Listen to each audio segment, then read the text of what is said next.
Bismillahirrahmanirrahim. Assalamu alaikum. How are you students? I hope you'd be fine. New syllabus Oxford Primary Mathematics Chapter 1. और आज हम करेंगे page number 18 के ऊपर HCF calculate करना सीखेंगे. ठीक है, तो HCF क्या होता है? Highest common factor. और ये निकाला किसके बीच में जाता है? कोई से भी दो नंबर या दो से ज्यादा नंबर्स के बीच में हमें एक ऐसा फैक्टर मालूम करना होता है कि जो दोनों में कॉमन भी हो और दोनों का सबसे बड़ा कॉमन फैक्टर भी हो. ठीक है, तो अब इसको किस तरह से कैलकुलेट किया जाता है, इसके लिए आप वीडियो एंड तक देखिएगा. इसके अंदर कुछ टिप्स आपके साथ शेयर करूंगी जिससे आपको कभी प्रॉब्लम नहीं होगी कि आप डिफरेंशिएट कर पाएं कि HCF और LCM दोनों को किस तरह से कैलकुलेट किया जाता है.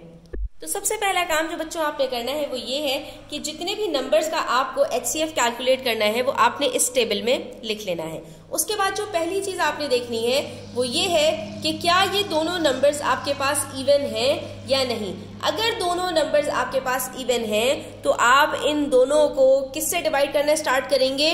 2 से. ठीक है, अगर दोनों नंबर्स इवन हैं तो अब यहाँ पर हम पहले 2 से डिवाइड करते हैं और देखते हैं हमारे पास क्या आंसर आता है. 2 2s are 4, 2 4s are 8. इसी तरह से 2 1s are 2, 1 कैरी दिया 16, 2 8s are 16. अभी भी हमारे पास ये जो दोनों नंबर्स हैं ये इवन ही हैं, ऑड नहीं है. तो अब हम क्या करेंगे? दोबारा 2 स्टार्ट करेंगे और 2 से डिवाइड करेंगे. 2 1s are 2, 2 2s are 4. दूसरी तरफ 2 9s are 18. अब आप देख सकते हैं कि यहाँ पर हमारे पास जो दोनों फैक्टर्स हैं वो दोनों इवन नहीं है, बल्कि उनमें से सिर्फ एक इवन है 12 और दूसरा ऑड है. तो अब हम 2 नहीं लेंगे, हम 2 सिर्फ तब तक लेंगे जब तक दोनों नंबर्स या जितने भी नंबर्स हमें दिए गए हैं वो सब के सब इवन हो. तो अब हम यहाँ पर क्या करेंगे? हम कोई ऐसा फैक्टर तलाश करेंगे जो इन दोनों नंबर्स को डिवाइड कर सके. ठीक है, तो हमने देखा कि भाई ये तो दोनों आसान नंबर्स हैं. 12 और 9 हमें पता है दोनों के दोनों 3 के टेबल में आते हैं, तो हमने 3 से इसको डिवाइड किया. 3 4s are 12 और 3 3s are 9. अब हम देख सकते हैं स्टूडेंट्स कि एक हमारे पास यहाँ पर कंपोजिट नंबर है और दूसरा हमारे पास यहाँ पर प्राइम नंबर है. अब हम क्या करें? तो अब हम यहाँ पर कुछ नहीं करेंगे, हमारा जो आंसर है वो आ चुका है. यानी हमारे पास जो यहाँ पर HCF निकलना है वो इन तीनों फैक्टर्स का प्रोडक्ट होगा. इसका क्या मतलब हुआ स्टूडेंट्स? इसका मतलब ये हुआ कि 2 2s are 4, 4 3s are 12.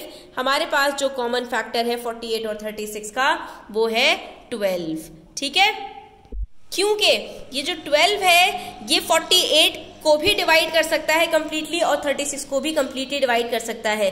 और इसका दूसरा मतलब क्या है कि 12 48 का भी फैक्टर है और 36 का भी फैक्टर है. ठीक है, और ये हाईएस्ट कॉमन फैक्टर है इन दोनों का. यानी इससे बड़ा कोई भी नंबर ऐसा नहीं है जो इन दोनों का ही फैक्टर हो. यानी 12 के बाद कोई भी नंबर ऐसा नहीं है कि जिसके टेबल में 48 भी आता हो और 36 भी आता हो. हाँ, इससे छोटे नंबर्स हैं, जैसे 2 के टेबल में 48 भी आता है, 36 भी आता है. इसी तरह से 3 के टेबल में 48 भी आता है, 36 भी आता है. इसी तरह से 4 के टेबल में भी 48 भी आता है और 36 भी आता है. लेकिन इसके अलावा जो 12 है उससे बड़ा कोई भी नंबर नहीं है. यानी ये सबसे हाईएस्ट भी है और सबसे हाईएस्ट फैक्टर भी है. यानी दोनों को ये कंप्लीटली डिवाइड कर सकता है. तो इसलिए हम इस नंबर को कहते हैं हाईएस्ट कॉमन फैक्टर. और इसको कैलकुलेट करने का एक और तरीका भी है स्टूडेंट्स. ये काम थोड़ा जल्दी हो जाता है, उसमें आपको थोड़ी सी देर लग जाती है, लेकिन जिसको जो भी आसान लगे आप वो काम कर सकते हैं. इसको करने के लिए आपने करना क्या है? दोनों नंबर्स के लिए अलग अलग टेबल्स बनाने हैं और दोनों को अलग अलग फैक्टराइज करना है. ठीक है, तो हम यहाँ पर फैक्टराइज करेंगे इसको और कंप्लीटली फैक्टराइज करना है, यानी आखिर में 1 आ जाए दोनों के. 2 2s are 4, 2 4s are 8, 2 1s are 2, 2 2s are 4, 2 6s are 12, 2 3s are 6 और 3 1s are 3. ठीक है, उसके बाद यहाँ पर देखिए 2 1s are 2, 2 8s are 16, 2 9s are 18, 3 3s are 9 और 3 1s are 3. अब हमने दोनों के सारे फैक्टर्स निकाल लिए हैं. हम दोनों के फैक्टर्स को अब एक साथ लिखेंगे. अब जब दोनों के फैक्टर्स हमारे पास कंप्लीटली आ गए तो अब हम इनको क्या करेंगे? जो जो कॉमन फैक्टर्स हैं स्टूडेंट्स उसको हम सर्कल करेंगे. तो यहाँ पर देख सकते हैं हमारे पास एक ये पेयर बन गया, उसके बाद एक ये पेयर बन गया और उसके बाद यहाँ पर हमारे पास मजीद कोई 2 नहीं है. तो इन दोनों 2 को छोड़कर हमने 3 को देखा तो एक पेयर 3 का बन गया। तो जितने भी कॉमन हमारे पास फैक्टर्स हैं उसको हमने क्या करना है, हमने यहां पर उनको लिख देना है। कॉमन फैक्टर्स, CF का मतलब कॉमन फैक्टर्स, 2 इंटू 2 इंटू 3। जब हमने कॉमन फैक्टर्स निकाला तो उसके बाद फिर हमारे पास जो हाईएस्ट कॉमन फैक्टर है वो निकल कर आ जाएगा, that is 2 2s are 4, 4 3s are 12, जो कि हमने पहले मेथड से भी निकाल लिया था। तो हमारे पास 12 ही आया था। दोनों मेथड से आंसर आपका सेम आएगा, दोनों मेथड से आंसर बिल्कुल ठीक होगा। सिर्फ क्या है कि आपकी अपनी कन्वीनियंस है कि आपको कौन सा मेथड आसान लगता है, आपको वो चूज कर लेना है। ठीक है, तो मुझे पहला वाला मेथड आसान लगता है, इसलिए बाकी क्वेश्चंस को मैं पहले मेथड से ही करूंगी। आप चाहे तो पहले मेथड से करें या दूसरे मेथड से करें, it's up to you. Next में हमारे पास 96 और 144 का पेयर था और ये दोनों ही इवन नंबर थे, तो हमने इसको 2 से डिवाइड करना स्टार्ट किया। आखिर तक यहां तक हमारे पास दोनों इवन ही रहे, तो ये 2 से ही डिवाइड होते रहे। उसके बाद 6 और 9 जब हमारे पास आया तो ये 2 से डिवाइड नहीं हो सकता, क्योंकि 2 सिर्फ 6 को डिवाइड कर सकता है, 9 को नहीं। तो हमने कहा कि इनका कॉमन फैक्टर्स क्या है, 3, तो हमने वो 3 ले लिया। 3 2s are और 3 3s are। अब ये दोनों ही हमारे पास प्राइम नंबर्स हैं, तो ये दोनों एज इट इज रह जाएंगे और हमारे पास जो हाईएस्ट कॉमन फैक्टर आएगा वो इन 5 फैक्टर्स को मल्टीप्लाई करके आ जाएगा। ठीक है, तो यहाँ हमारे पास हाईएस्ट कॉमन फैक्टर आ रहा है 48, इसका मतलब है 48 के टेबल में 96 भी आ सकता है और 144 दोनों आ सकते हैं, इसलिए ये हमारा हाईएस्ट कॉमन फैक्टर है 96 और 144 दोनों का। नेक्स्ट 72 और 104 का हमारे पास पेयर था, ये दोनों इवन नंबर्स हैं। 2 से स्टार्ट किया, यहाँ तक कि हमारे पास 18 और 26 बचा, ये भी इवन नंबर था। तो हमारे पास 9 और 13 दोनों जब जो है वो एक कंपोजिट और दूसरा हमारे पास प्राइम नंबर आया, लेकिन ये दोनों ही एक दूसरे के साथ किसी भी फैक्टर में कॉमन नहीं है, तो हमने इसको यहीं पर छोड़ दिया और हमारे पास common factors 2 into 2 into 2 that is 8 आया। इसका मतलब है 8 72 और 104 दोनों को कंप्लीटली डिवाइड कर सकता है, इन दोनों का हाईएस्ट कॉमन फैक्टर है। उसके बाद हमारे पास 3 डिजिट्स हैं स्टूडेंट्स, 126, 204 और 180। तो तीनों जब इवन नंबर है तो हमने 2 से स्टार्ट किया और तीनों को डिवाइड किया, तो तीनों डिवाइड हो गया, 63, 102 और 90 आ गया। अब 2 नंबर्स तो इवन है लेकिन एक हमारे पास ऑड है, तो अब हम 2 नहीं ले सकते क्योंकि तीनों को डिवाइड नहीं कर सकता 2। ऐसा नंबर देखेंगे जो तीनों को डिवाइड कर सकते, तो हमने कहा कि 3 से चेक करते हैं। जब हमने 3 से चेक किया तो तीनों 3 के मल्टीपल्स निकले, 3 से हमने डिवाइड किया तो अब हमारे पास आंसर आया 21, 34 और 30।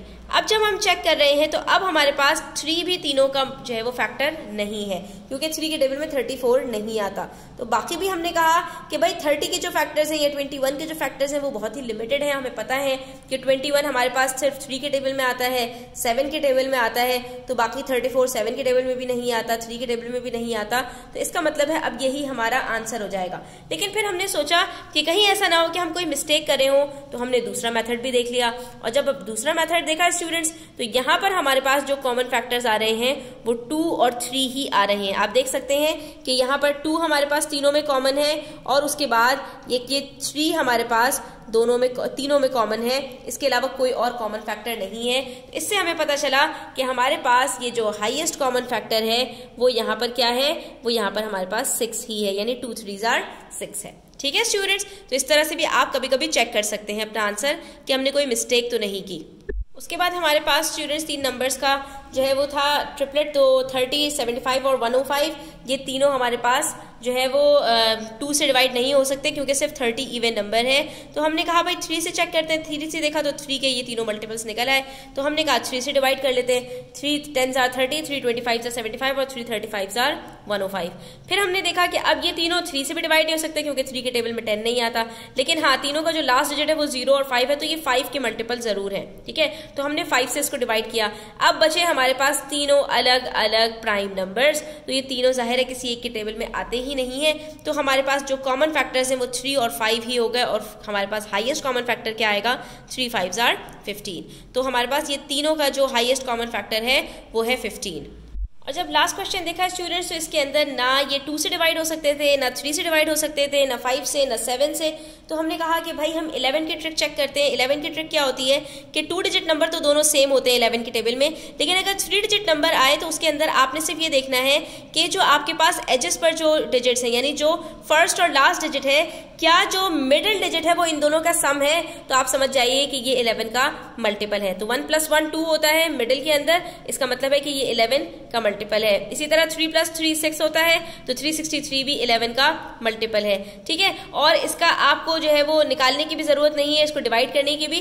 सिंपली जो इसके एजेस वाले नंबर्स होते हैं वही आपने उठाकर लिख देने होते हैं, मिडिल वाले जो नंबर होता है उसको ओमिट कर देना होता है, तो आपके पास 11 के टेबल का नंबर आ जाता है। यानी 11 11 1 1 11, तो ये 11 11 121 है। इसी तरह से अगर आपको ये चेक करना है कि 11 के टेबल में 363 कब आता है, तो बीच का 6 गायब कर दीजिए, 3 और 3 यानी 33 आपके 11 के टेबल में 11 33s आर 363 होता है। तो यहाँ पर हमारे पास जो हाईएस्ट कॉमन फैक्टर आएगा स्टूडेंट्स वो क्या है, वो है हमारे पास 11। कितना सिंपल था और कितना मजेदार था। आई होप कि आपको मजा आया होगा आज की वीडियो में स्टूडेंट, बहुत कुछ सीखने को मिला होगा।